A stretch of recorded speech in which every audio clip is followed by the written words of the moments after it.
You're going to die. I am going to die. Me, you, and everyone that you know one day will be buried 3 meters under the ground and their body will rot away. Does that scare you? That's good. It should scare you, because it means that you value the most important and precious resource that you have, which is your time. And that's the most precious resource that you have, because with enough time you can basically do everything. With enough time you can build careers, you can create relationships and live great experiences. And the more time that you have, the more of these things you can do.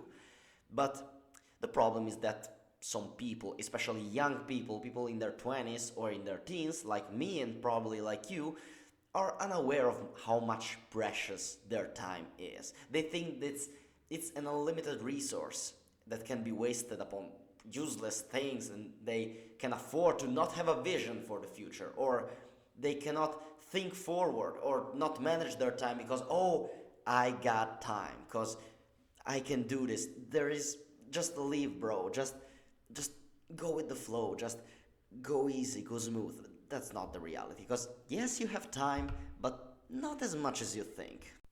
Okay, let's say that you are 20 right now.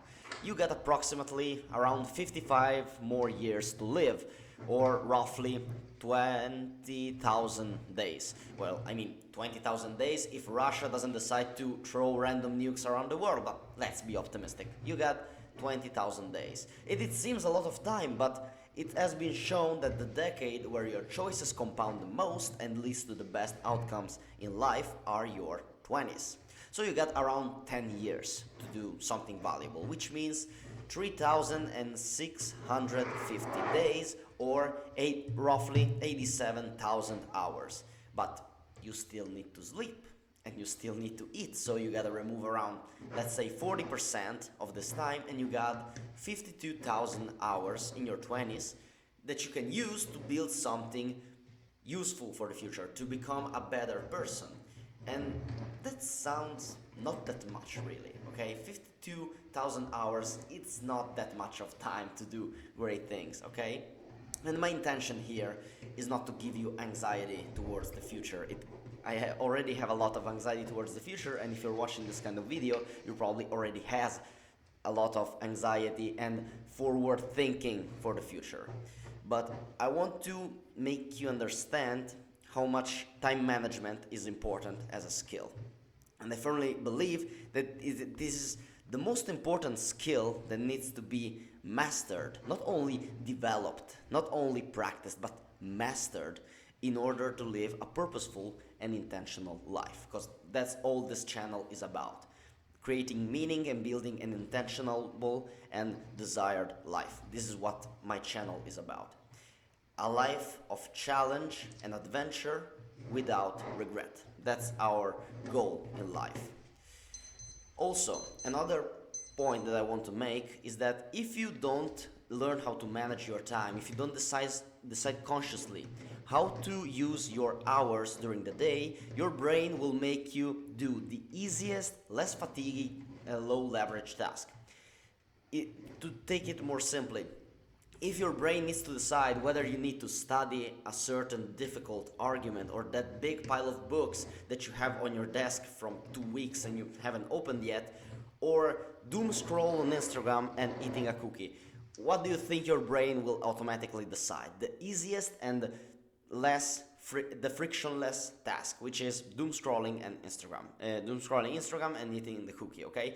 And time management allows you to give commands to your future self and be able to counter that entropy of your behavior, all right?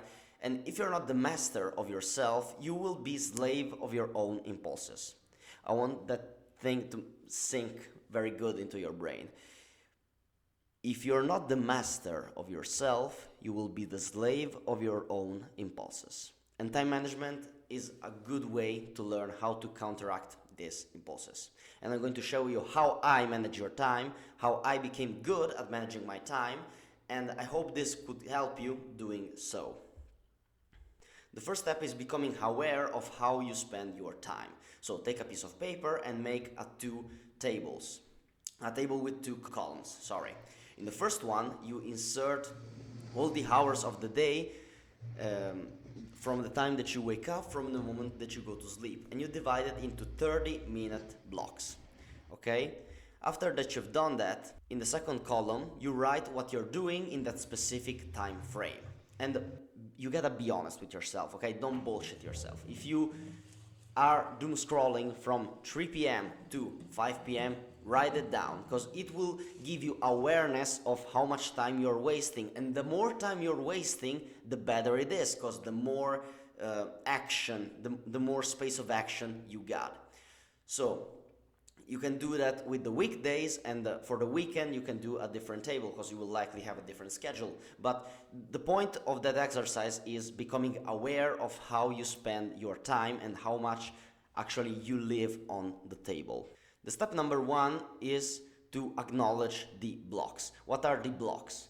The blocks are these time frames where you're into obligations, things that you cannot actually control. What do I mean by that? Like your full-time job, your 9 to 5 is a block. You cannot decide when to enter, you cannot decide when to leave. You just have to be there. Or university lectures. This is another external event that you have to simply attend. You cannot decide whether it begins, whether it ends. At least you're not the professor, right? So these are things that you cannot move, okay? You gotta kind of shift your day around it. So open Google Calendar or whatever calendar that you use and put down your blocks, and also insert the commuting. I'll put them down here with my Google Calendar. I put them in yellow from Monday to Friday. I put them very randomly, okay, just to give you a visual example of what I mean about it.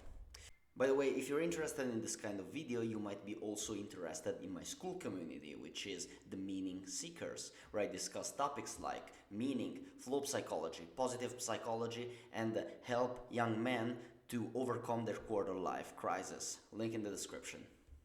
The second step is to acknowledging basic life functions. If you're reading this, if you're watching this, I suppose that you are a human, and as a human, what you need to do is to eating and sleeping. Crazy, right? And what you need to do is to specify your wake-up time, your sleep time, and your meal timing, okay? You insert this on calendar, and insert when you would like to wake up, when you would like to go to sleep, and when you eat, okay? I will recommend you to be as consistent as possible with your wake up and sleep schedule for circadian rhythms, energy levels, hormone balances, and all of that crap, but let's stick to time management only. Insert this, and also insert meal times, and insert in the weekends, if you need to do meal prepping, also 1 hour block, 2 hour block for meal prepping. I inserted breakfast, lunch, dinner, wake up time, and sleep time. And on Saturday, I insert 1 hour meal prepping for the week, just to give you an idea of how much you should structure your calendar. Now finally we got the step 3. Now that you have acknowledged your basic life function and your blocks, you actually can see that you have a lot of free time, man. It's mostly white here. On the weekend it's pretty all white. And also between the work or the lectures, whatever it is, and the sleep time, you got a lot of things that you can do, okay? The question now becomes, how should you use your free time? Well, you gotta establish priorities first, because time management is useless if you don't have a precise goal in mind. Time is like money. You can have a lot of them, but if you don't know how to use it, it's without purpose. So you gotta specify your goals first.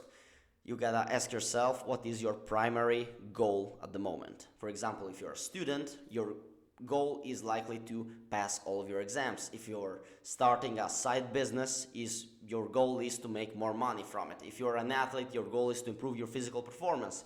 If you want to start a new hobby like drawing or playing guitar, whatever, you gotta understand what is your priority. You gotta set goals that are important to you and rank these goals in order of importance, okay? You gotta specify a first, a second, and a third place. And I know that you might be thinking, oh well, but for me everything is important. I get what you're saying, I understand you completely 100%, but if you don't establish a hierarchy of importance of your goals, you cannot actually manage your time in a good way. So sit in a room alone and start thinking about what your true priorities are.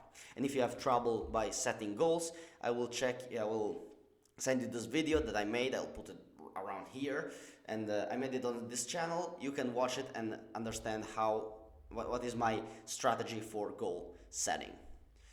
The second step is to correlate activities or day-to-day actions to your goals. Because once you have your hierarchy of goals, you have to assign a basic action, this is what I call about it. A basic action is the minimum input that you gotta do in order to advance in your goal, to make some kind of progress. For example, if you want to pass your exams, your basic action should be study for, 45 to 90 minutes a day. Or if you want to improve your physical performance, you should exercise for 30 minutes a day, go to the gym 3 times a week, whatever. You got the idea, okay?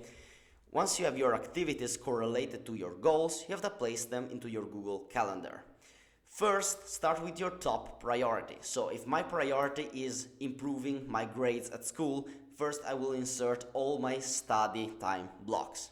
Then my second priority is going to the gym, becoming more fitter, becoming more stronger. Then I will insert going to the gym. The third priority would be, learning how to play the guitar. Then I will insert all the blocks about practicing with the guitar. Oh, what? I cannot insert any more blocks. What does that mean? It means that I already filled up all of my free time with the things that are more important to me. If I cannot put more blocks into my Google Calendar, it means that the last step of my priority list is not that important. So I should leave it apart, at least for now. You can see here I insert all of the random activities. I insert working on a business on Monday and on Thursday. I inserted going to the gym 3 times on Monday, Wednesday, and Friday, and then there is reading. Inserted then random task on the red side of things. But you can see, at least theoretically, that you can do a lot of shit if you actually see visually how much time you truly have. You can place a lot of stuff here, okay? And of course, it depends upon your situation, depends upon what job you're doing, depends what you're studying in university, but you actually have more free time than you think. And if you truly do these steps one by one, you will understand that you have much more space for action than you believe. The fourth step is to assign blocks for socialization, or how I call it is unpredicted events. Let's say that you meet an old friend and you want to see him for a beer, or you meet a new girl and you want to ask her out. And you can insert this, let's call it socialization or random events blocks. What do I mean by that? I mean, you are cutting time for socialization, for meetings, for, maybe you have a job when you have a client and you say, hey, we can meet up or we can have this call at this time because I am free. And you can give a consistent answer to people when other people ask you, hey, when are you free? You can give them a consistent answer. I am free at, this time. I inserted around Monday at 1 p.m. or Thursday at 1 p.m. or Saturday from 8 to 12, okay? You got a consistent answer that you can give to people. And I said that randomly, okay? Do it, of course, on your own personalized schedule, but you got the idea.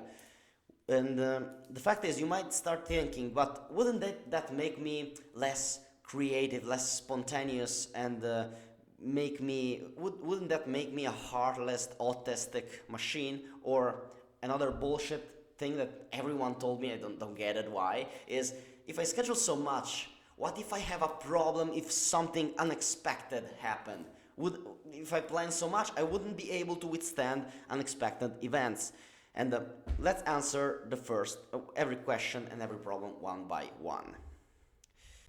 Wouldn't that make me less spontaneous with other people? Simple answer and quick answer is no, it wouldn't. It wouldn't make you less creative, it would make you less spontaneous. It will make you look like a more confident and a more reliable person. Because imagine calling a friend of yours and ask him, hey man, do you want to hang out together? And he will answer things like, I don't know, let me check, and listen, I'll let you know in the next days, I'll text you, or yeah, I can tomorrow at 8 p.m., or I can Wednesday at 9 p.m. Which guy sounds cooler, guys? The first or the second? Of course the second. Also, having your time managed doesn't make you less creative or less spontaneous. It just gives you, not having your time managed just give you the illusion, the fantasy of having more freedom of action, when in reality you're just deluding yourself.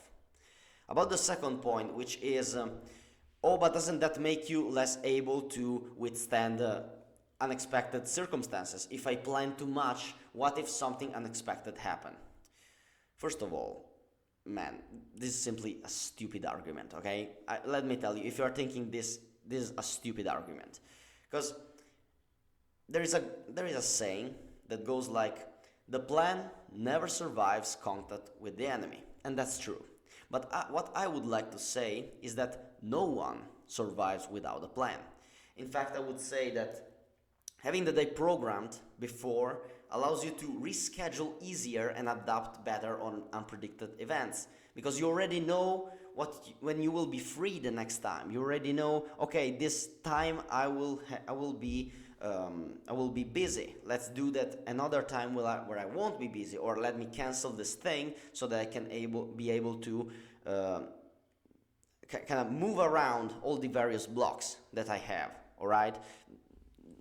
This is something that only people that never manage their time actually say. People that actually are good at time management understand that this is just so good. It's simply, once you start, you will never come back. The phase number 5, or the last phase, would be to actually do what you said you're going to do. Once you have assigned the various blocks, you actually live your schedule according to how you planned it. And once you have your schedule and you follow it, you can adjust it. You will maybe increase the amount of time that you are spending into doing a certain activity, or you can reduce the amount of time that you're spending into doing a certain activity. Because, of course, it's just a theoretical model. You have to actually apply it and reschedule it and modify it in order to make it as close as possible to reality. And it's a skill, of course. As every skill, it requires a lot of repetition to be mastered. But it's one of the skills that I learned personally, and I'm proud to have put effort into it, because it's not just about productivity, okay? It's not about doing a lot of stuff in a short amount of time. It's about being more fulfilled. It's about having a more intentional life. It's about living not afflicted by what your brain tell you, but living with intention and working towards a goal that is important to you. This is crucial, and I want you to understand that. It's not about productivity, it's about living a life that is worth living. In the end, that's all that matters. I hope that this video was useful. Remember to aim upward as always.